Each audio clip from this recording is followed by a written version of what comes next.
Buen día tengan todos ustedes. Los saluda su servidor, el licenciado Martín Pérez Arévalo. Esta es la primera clase del curso de Teoría General del Proceso. Antes de entrar en materia, me pongo a sus órdenes en el grupo de WhatsApp para solventar cualquier duda que se suscite en relación a los temas que analizaremos. Iniciamos con el tema de Derecho Procesal.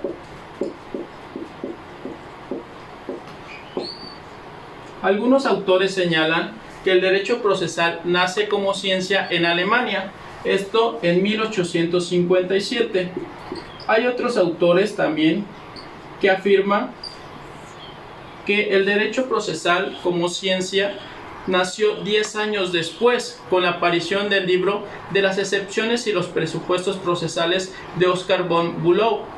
La teoría del proceso o derecho procesal se encarga del estudio y exposición de los conceptos, instituciones y principios comunes de las distintas ramas del proceso. Además, es la parte teórica del derecho procesal. Esta, por su parte, la ciencia, se encarga del estudio de las normas que rigen el proceso jurisdiccional, sus órganos y su ejercicio. El derecho procesal abarca una de las tres funciones básicas del Estado: la función jurisdiccional, que se encarga de la administración de justicia en todas las especialidades, como son en los campos del área penal, civil, laboral, administrativa, mercantil e internacional, etc. Ahora bien, la doctrina dominante ha sostenido de forma reiterada que los tres conceptos fundamentales de la ciencia procesal son los siguientes: proceso,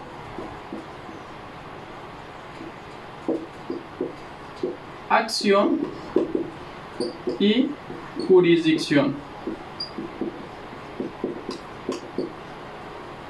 Analizaremos en principio de cuentas el concepto de proceso.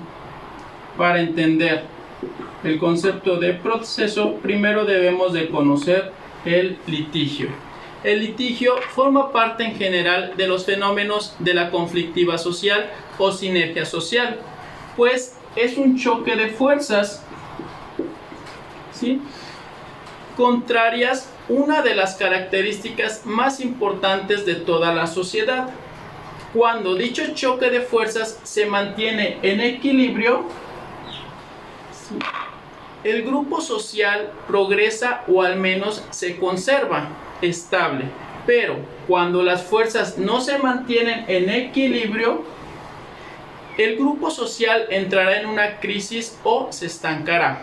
Carnelutti señala la existencia de dos polos en ese choque de fuerzas. Uno de ellos es el contrato, en el que hay un pacto de fuerzas.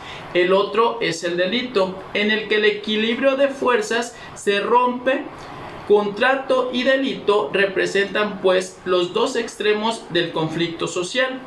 La realidad jurídica se nos mostrará evidente ese choque de fuerzas. Por ejemplo, en el matrimonio, si existe un choque de fuerzas, sabemos que entre el marido o esposo y la esposa, ¿sí?, el día de mañana surgirá posiblemente un litigio, ¿sí?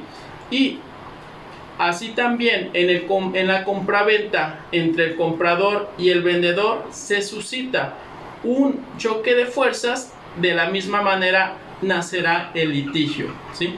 Con el arrendamiento, entre el arrendador y el arrendatario puede también surgir un conflicto, un litigio, cuando ese choque de fuerzas se presenta. El punto de equilibrio en esas relaciones implica la subsistencia de vínculo y la estabilidad. Por el contrario, como ya mencionamos anteriormente, el choque violento de dichas fuerzas ocasionará el rompimiento del equilibrio y, por tanto, la relación del vínculo.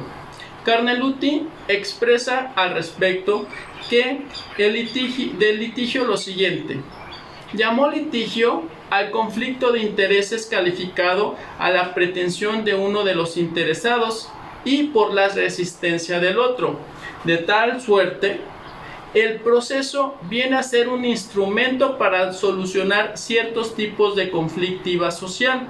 Es decir, se quiere ver en el proceso un instrumento de solución de conflictiva social, el cual mantenga ese equilibrio de las relaciones jurídicas contrapuestas que, si chocan, amenazan la paz social. Ahora bien,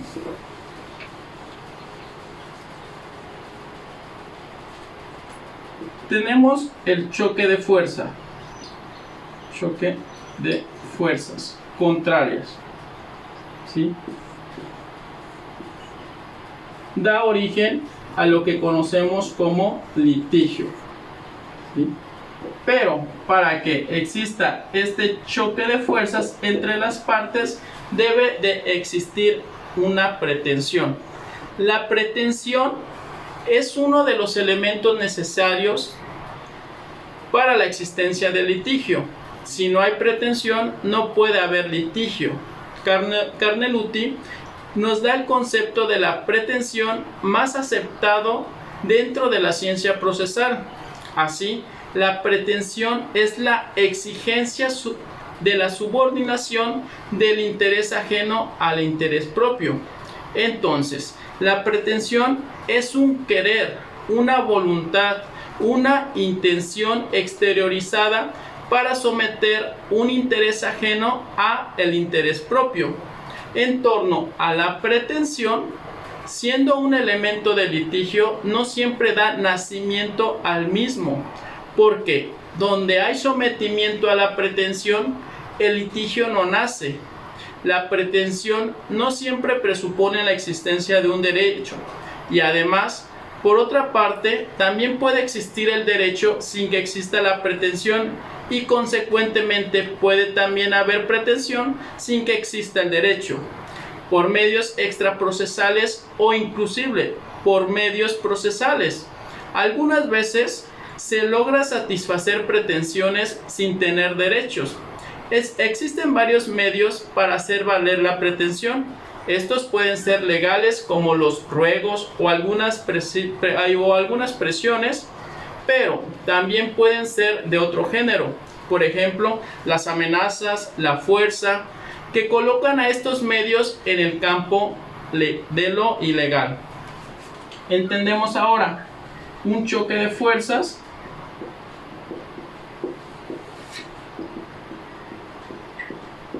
para que exista este choque de fuerzas tiene que haber una pretensión.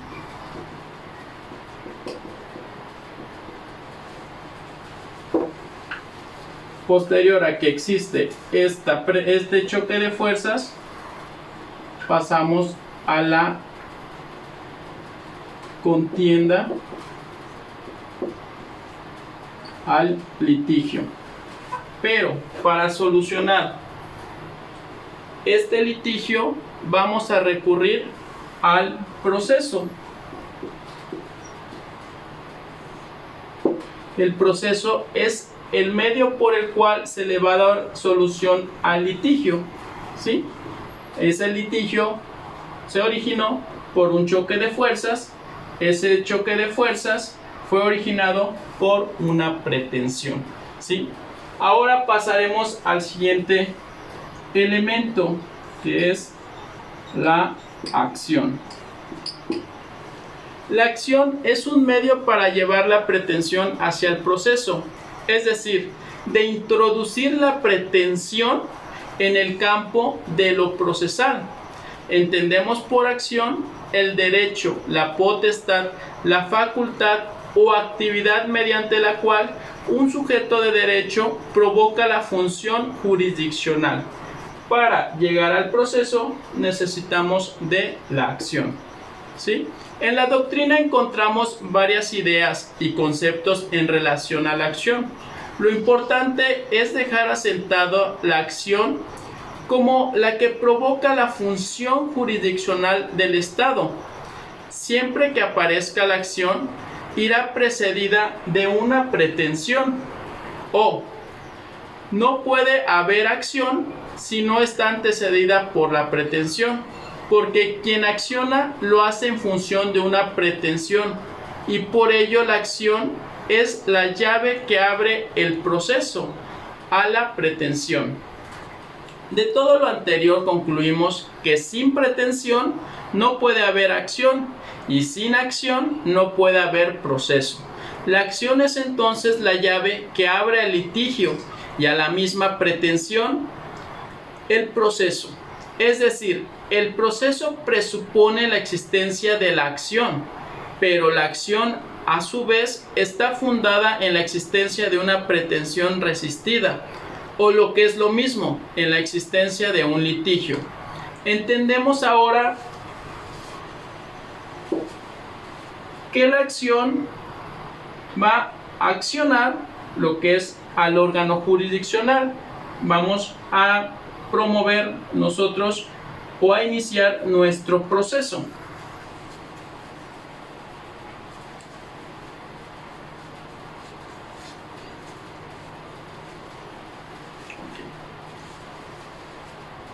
Ahora vamos a analizar otro elemento esencial dentro de la materia de derecho procesal, que es la jurisdicción.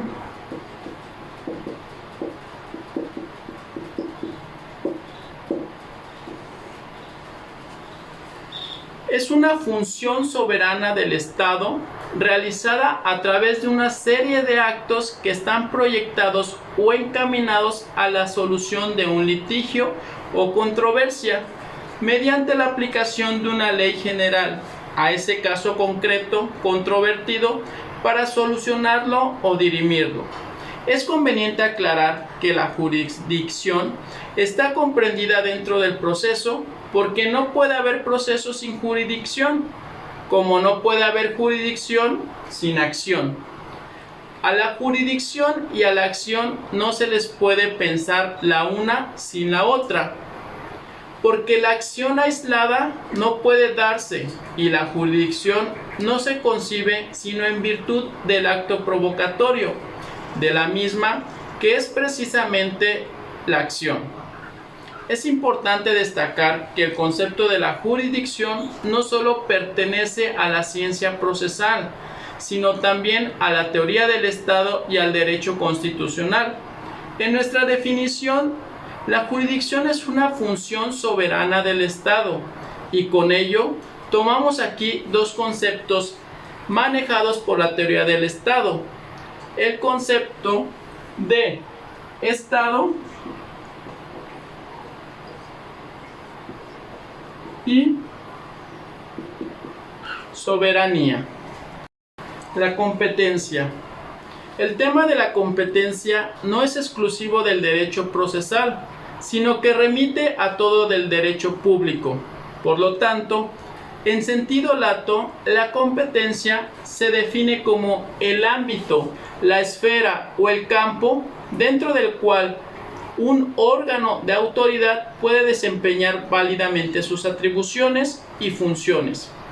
La Constitución Política de los Estados Unidos mexicanos establece que nadie puede ser molestado en su persona, familia, domicilio, papeles o posesiones, sino en virtud de un mandamiento escrito de una autoridad competente.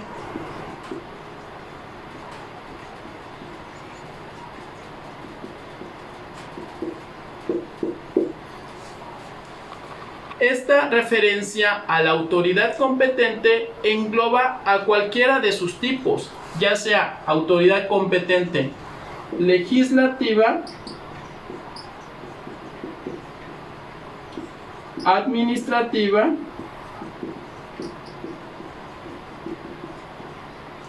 o judicial.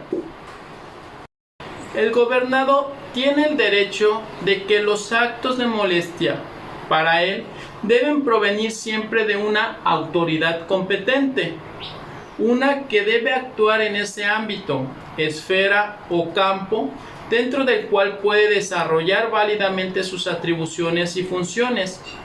Es el texto legal el que determina, marca o limita el ámbito competencial de cada órgano. En sentido estricto, la competencia se refiere al órgano jurisdiccional, Así, la competencia jurisdiccional es la que nos interesa desde el punto de vista procesal. La competencia es en realidad la medida del poder o facultad otorgada a un órgano jurisdiccional para entender de un determinado asunto. Es decir, es el ámbito, esfera o campo dentro del cual determinado órgano jurisdiccional puede ejercer sus funciones. Agotados así los conceptos básicos de la unidad 1 de nuestro curso de Teoría General del Proceso, damos por concluida esta clase y esperemos que las dudas que se susciten sean consultadas y sean solventadas en el grupo de WhatsApp, en el cual estaré atento a sus mensajes para darles contestación en tiempo y forma. Que tengan buen día.